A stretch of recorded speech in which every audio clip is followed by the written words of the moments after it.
हमारा Roman Reigns अकेला रह गया और सीएम पंक के साथ भी खेल हो गया। रेसलमेनिया खत्म हो चुकी है। नाइट 1 पर दोस्तों जो कुछ देखने को मिला है, मैं अभी तक स्तब्ध हूं। अभी तक गूज बम्स नहीं जा रहे हैं। पॉल हेमन से बड़ा स्नेक डब्ल्यूडब्ल्यूई में नहीं हो सकता है। ये वो सांप है जिसने ना सिर्फ अपने बेस्ट फ्रेंड को काटा, बल्कि tribal chief OTC Roman Reigns को भी नहीं छोड़ा। जी हां, यहां सेथ रॉलिंस को ज्वाइन कर लिया है पॉल हेमन ने, और सेथ रॉलिंस बन चुके हैं ब्रांड न्यू पॉल हेमन गाय। आज की रेसलमेनिया दोस्तों काफी स्लो स्टार्ट हुई थी और इसका अंत जिस तरीके से हुआ है दोस्तों, मैं अभी तक शॉक में हूं। आज की रेसलमेनिया की शुरुआत भी एक शॉक के साथ हुई थी, जहां the game triple H countdown show में बताते हैं कि उन्होंने मेक्सिको की कंपनी ट्रिपल ए खरीद ली है। ट्रिपल ए में से बहुत बड़े बड़े लूचाडोर डब्ल्यूडब्ल्यूई के अंदर आते थे पास्ट में, लेकिन आज तो दोस्तों द गेम ट्रिपल एच ने काफी बड़ा पाइप बम शुरू में ही दे दिया, जहां दोस्तों हमें काउंटडाउन शो में बताते हुए नजर आते हैं कि उन्होंने ट्रिपल ए कंपनी को पूरे तरीके से बाय कर लिया है। और ऐसे में एक इवेंट का भी वो वहां उद्घोषणा करते हैं, जो कि आगे जाकर होगा NXT बनाम ट्रिपल ए। आगे जाकर दोस्तों वर्ल्ड्स कोलाइड में हम लोगों को देखने को मिलेगा। इसके बाद दोस्तों रेसलमेनिया की बिगिनिंग होती है, जहां दोस्तों बैक से दिखाया जाता है कि रोमन रेंस अकेले एरिना में एंटर होते हैं, सेथ रॉलिंस भी, लेकिन यहां पॉल हेमन एंट्री लेते हैं सीएम पंक के साथ में, जिन्हें बहुत तगड़ा पॉप मिलता है। सबसे पहली एंट्री ट्रिपल एच की, रिंग के अंदर खड़े हैं और सभी का अभिवादन कर रहे हैं और कह रहे हैं आर यू रेडी। हम लोगों को दोस्तों अब देखने को मिल रहा है जे उसो का मैच। तो जे उसो फेस करे थे गंथर को, जो कि वर्ल्ड हेवीवेट चैंपियन है। जैसे कि दोस्तों मैंने अपनी बहुत सारी प्रेडिक्शन वीडियो में बताया था, इसका रिजल्ट एज इट इज रहा, लेकिन मुझे एंडिंग बुरी लगी। एंडिंग दोस्तों कुछ इस तरीके से आती है कि गंथर को दोस्तों स्प्लैश लगती है। वहां दोस्तों गंथर बीच जैसे में टाइटल का भी यूज करते हैं, रेफरी से आंखें चुराकर दोस्तों टाइटल दे मारते जे के ऊपर, लेकिन जे दोस्तों वहां किकआउट कर डालते हैं। एंड में दोस्तों ये चीज देखने को मिलती है कि जे स्प्लैश लगाने के बाद दोस्तों चोक कर देते हैं और गंथर ने दोस्तों फटाफट टैप आउट भी कर दिया। ये चीज मुझे बुरी लगी कि गंथर ने इतनी जल्दी टैप आउट कर दिया, इतने लंबे रेन के बाद। 200 दिन से ज्यादा का रेन था उनका और इतनी आसानी से उन्होंने टैप आउट कर दिया, वो भी जे के खिलाफ में, जो कि नॉट सो टेक्निकल सुपरस्टार है। लेकिन स्टिल मैं जे के लिए काफी ज्यादा खुश हुआ, और जे की खुशी दोस्तों डबल तब होगी जब उन्होंने देखा कि उनका भाई वहां आ चुका है। जिमी ऊसो ने अपने भाई को गले लगाया और बहुत अच्छा मूवमेंट वहां बना है। वर्ल्ड हेवीवेट चैंपियन दोस्तों क्राउन हो गए हैं जे उसो शुरू में। इसके बाद दोस्तों हम लोगों को देखने को मिलता है नाइट का दूसरा मैच, जो कि बेहद घटिया था। यह था वॉर रेडर्स का, जो कि फेस कर रहे थे द न्यू डे को। घटिया इसीलिए था क्योंकि ये बेसिकली दोस्तों एक प्रमोशन थी क्लैश ऑफ क्लैंस की, और वॉर रेडर्स को दोस्तों क्लैश एंड क्लैन के कपड़ों में लाया। मुझे अच्छा नहीं लगा ये चीज, लेकिन चलिए मैच की बात कर लेते हैं। मैच के अंदर दोस्तों द न्यू डे वालों ने एंड में चीटिंग करके जीत प्राप्त कर ली, जहां दोस्तों पैर वैर पकड़ लेते हैं वो वॉर रेडर का फिनिशर लगाने के बाद, और गाइज उनकी पिनफॉल ले लेते हैं। यहां दोस्तों जिस तरीके से वो वहां से भागे हैं, द न्यू डे वाले भी दोस्तों इस पूरे सेगमेंट में वीक लगे। ओवरऑल मैच भी उतना खास नहीं था, लेकिन यहां दोस्तों टाइटल चेंज हो गया और brand new world tag champ बन चुके हैं द न्यू डे। तीसरे मैच की बात कर लेते हैं। तीसरा मैच दोस्तों जो कार्ड में रखा हुआ था, उसके अंदर दोस्तों एंट्री काफी अच्छी थी। सच्ची बात बताऊं, मुझे दोस्तों यहां जेड की एंट्री सबसे अच्छी लगी है इस मैच के अंदर, और नायोमी भी काफी डिसेंट एंट्री लेती है। मैच होता है, मैच के अंदर दोस्तों जेड कारगिल एंड में अपनी पावर का प्रदर्शन करती है, जहां दोस्तों एक पावर बॉम्ब लगाने के बाद उन्होंने अपना फिनिशर लगाया नायोमी को और उनकी पिनफॉल ले ली। यहां दोस्तों जेड कारगिल का बदला पूरा हो गया है। मैच दोस्तों काफी ठीक ठाक था। बात की जाए उस मैच की, जिस मैच के अंदर दोस्तों हमें स्पेशल एंट्री देखने को मिलती है, यह था जेकब फाटू वर्सेस LA नाइट का। जेकब फाटू चैलेंजर थे, तो उन्होंने दानव के तौर पर एंट्री ली। मास्क वास्क लगाकर वो सोलो के साथ एंट्री लेते हैं। सोलो वहां से चल जाते हैं और जेकब 200 अकेले रिंग में बढ़ते हैं। फिर आते हैं दोस्तों LA नाइट, जिन्हें काफी अच्छा पॉप मिला, और मजराटी कार में दोस्तों LA नाइट की एंट्री काफी डिसेंट थी। लेकिन वहीं बात करूं किस्मत की, तो आज LA नाइट की किस्मत काफी खराब रही। मैच की बात करूं, मैच के अंदर दोस्तों होता यह है कि गाइज पहले तो जेकब फाटू खूब पीटते हैं LA नाइट को, लेकिन फिर आउट ऑफ नोवेयर हम लोगों को LA नाइट की तरफ से BFT देखने को मिलता है, जो कि इस मैच का काफी बड़ा हाईलाइट रील था। एंड दोस्तों काफी क्रेजी था। वहां दोस्तों हम लोगों को मून सॉल पे मून सॉल, 3 मून सॉल देखने को मिलते हैं, और गाइज यहां जेकब फाटू जो है ब्रांड न्यू चैंपियन क्राउन हो जाते हैं। तो यहां दोस्तों शायद से LA नाइट को इसीलिए स्पेशल एंट्री दी गई थी, क्योंकि वो हारने वाले थे। लेकिन चलिए जो हुआ सो हुआ। हम लोगों को यहां भी टाइटल चेंज देखने को मिला है, और गाइज जेकब फाटू बन गए हैं brand new United states champion. बात कर लीजिए इससे अगले मैच की, तो इससे अगले मैच में हम लोगों को दोस्तों रिंग साइड पर देखने को मिलता है वकिंगो दोस्तों शायद से ट्रिपल ए का farmer world heavyweight title holder रहा है। ट्रिपल ए डब्ल्यूडब्ल्यू वालों ने खरीद लिया है, तो रिंग साइड पर ला रखा था। और डब्ल्यू वाले बताते हैं कि इस मैच में एक बड़ा चेंज होने वाला है। यह मैच होने वाला था एल ग्रांडे अमेरिकानो का रे के खिलाफ, लेकिन रे दोस्तों हो गए थे स्मैकडाउन में इंजर्ड, इसलिए दोस्तों यहां रे को रिप्लेस कर रहे थे रे फिनिक्स।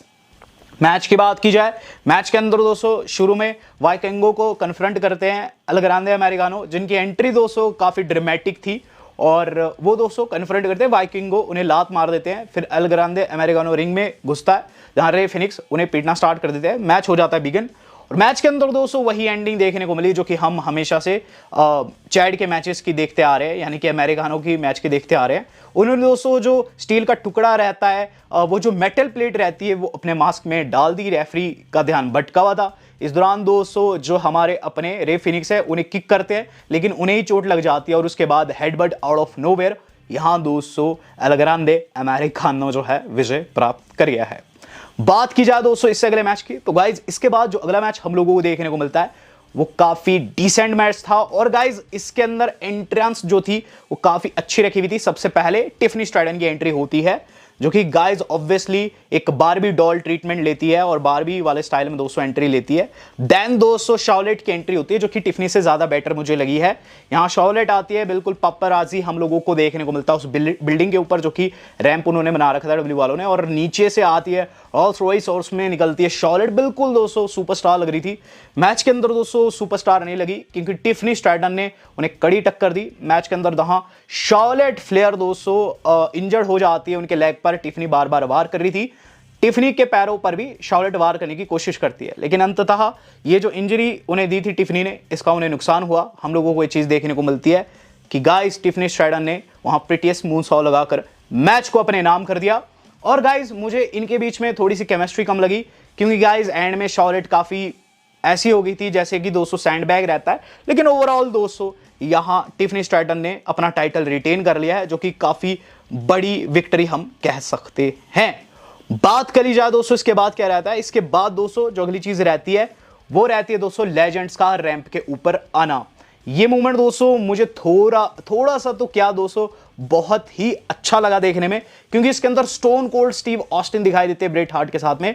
हॉल ऑफ फेमर्स को वहां लाया गया, जो कि इस बारी के हॉल ऑफ फेम का हिस्सा थे। तो ऑस्टिन एंड ब्रेट हार्ट थे वहां दोस्तों हम लोगों को देखने को मिलते हैं Michelle McCool and then triple H, जिनका दोस्तों काफी अच्छा एंट्रेंस वहां होता है। पानी वानी छिड़कते हैं, अपने स्टाइल में दोस्तों एंट्री लेते हैं, रिंग दिखाते हैं। ओवरऑल दोस्तों यहां काफी अच्छा मूवमेंट दिया जाता है। इसके अलावा शॉन माइकल्स ने भी वहां आकर बताया है कि कितने लोग वहां बैठ रखे हैं। वहां दोस्तों लगभग 261,000 लोग बैठ रखे थे, जो कि शॉन माइकल्स ऑलरेडी स्पॉइल कर देते हैं। अब गाइस हम लोगों को देखने को मिल रहा है main event of the evening, जिसमें सबसे पहले सेथ रॉलिंस की एंट्री होती है, जो कि फायर थ्रोअर लेकर आते हैं और आग वाग छिड़काते हैं इधर उधर।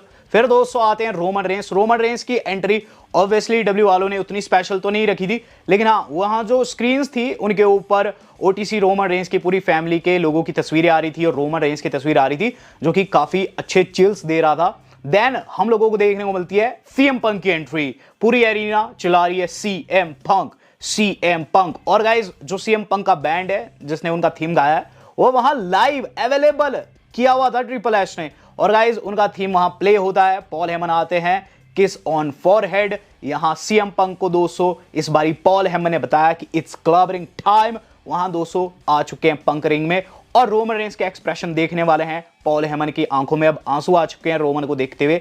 और गाइज मैच हो चुका है बिगिन। शुरुआत में दोस्तों इन तीनों के बीच में तगड़ी ब्रॉल रहती है। पहले तो पंक बाहर निकल जाते हैं, दोनों भिड़ने लग जाते हैं और उसके बाद पंक रिंग में आ जाते हैं, जहां रोमन रेंस को टेक डाउन करके जो रॉलिंस एंड सीएम पंक है ऑडियंस में जाते हैं। लेकिन रोमन रेंस ने देरी नहीं लगाई, उनके ऊपर वहां डाइव वो लगाते हैं ऑडियंस में। बिल्कुल काफी क्रेजी मूवमेंट वो था। और उसके बाद दोस्तों उन दोनों को पीटना स्टार्ट कर देते हैं। पहला जो दोस्तों 5 मिनट था रोमन रेंस ने इन दोनों को खूब पीटा। और उसके बाद दोस्तों हमें सीएम पंक की तरफ से एक्शन देखने को मिलता है। सीएम पंक दोस्तों अपने फिनिशर तो लगा रहे थे, लेकिन उस पर किकआउट हो रहा था। एंड जैसे में दोस्तों हमें क्या एंगल देखने को मिलता है कि गाइस अब सेथ रॉलिंस पावर में आ चुके हैं और सेथ रॉलिंस दोस्तों रोमन रेंस के स्पीयर को काउंटर भी कर चुके हैं। ओवरऑल दोस्तों ये काफी क्रेजी मूवमेंट था कि रोमन रेंस किक आउट कर चुके हैं और अब सेथ रॉलिंस दोस्तों अपना आपा खोने लगे हैं। यहां दोस्तों फिर सेथ रॉलिंस क्या चीज कहते हैं।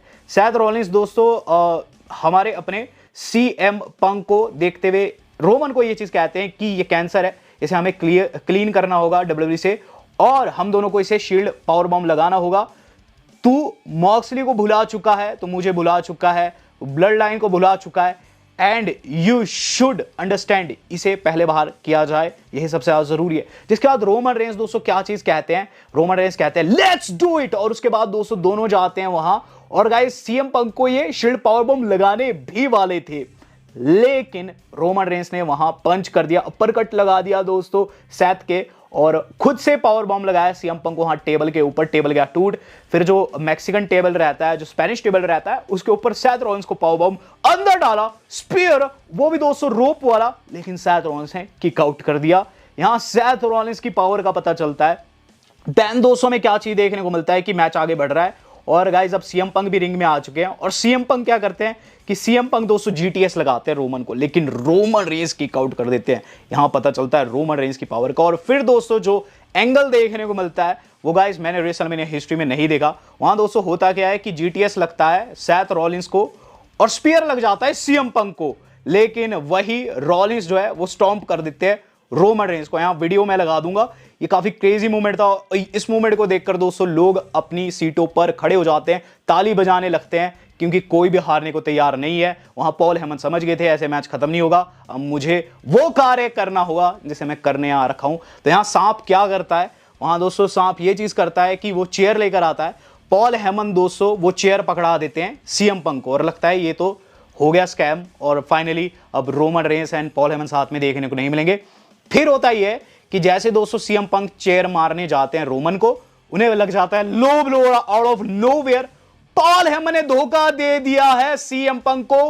रोमन रेंस के चेहरे पर बड़ी वाली मुस्कान, और उसके बाद पॉल हेमन कहते हैं I love you my tribal chief, और झुक जाते हैं, चेयर पकड़ा देते हैं ओटीसी को। अब ओटीसी को कहते हैं कि सेथ रॉलिंस के मार और अपना बदला ले ले शील्ड वाला, और गाइस रोमन रेंस उसी मोमेंट पर पहुंच जाते हैं, वही आज से 10-12 साल पहले जब उनके साथ धोखा हुआ था, और वो चेयर मारने भी वाले थे दोस्तों, अपना बदला पूरा करने भी वाले थे सेथ को, लेकिन एक और लो ब्लो पॉल हेमन ने रोमन रेंस को लो ब्लो लगा दिया है, और रोमन रेंस की आंखें बिल्कुल नम, और पॉल हेमन कमीना दोस्तों वहां कॉर्नर पर बैठ जाता है, और सेथ रॉलिंस को चेयर पकड़ाकर ये चीज कहता है इट्स टाइम, और उसके बाद सेथ रॉलिंस वो चेयर शॉट लगाते हैं उस वे में, सेम उसी वे में जिस वे में उन्होंने शील्ड तोड़ी थी, और उसके बाद स्टॉम्प 1 2 and 3। यहां दोस्तों सेथ रॉलिंस मैच को जीत गए हैं।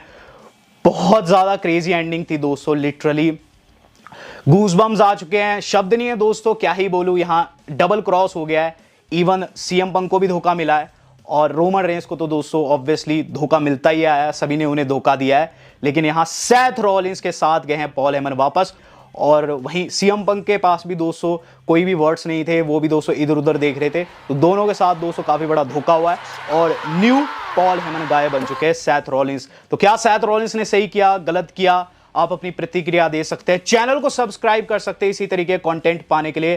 दोस्तों वीडियो आज कितनी थी, आज तक के लिए इतना ही, धन्यवाद, शब्बा खैर।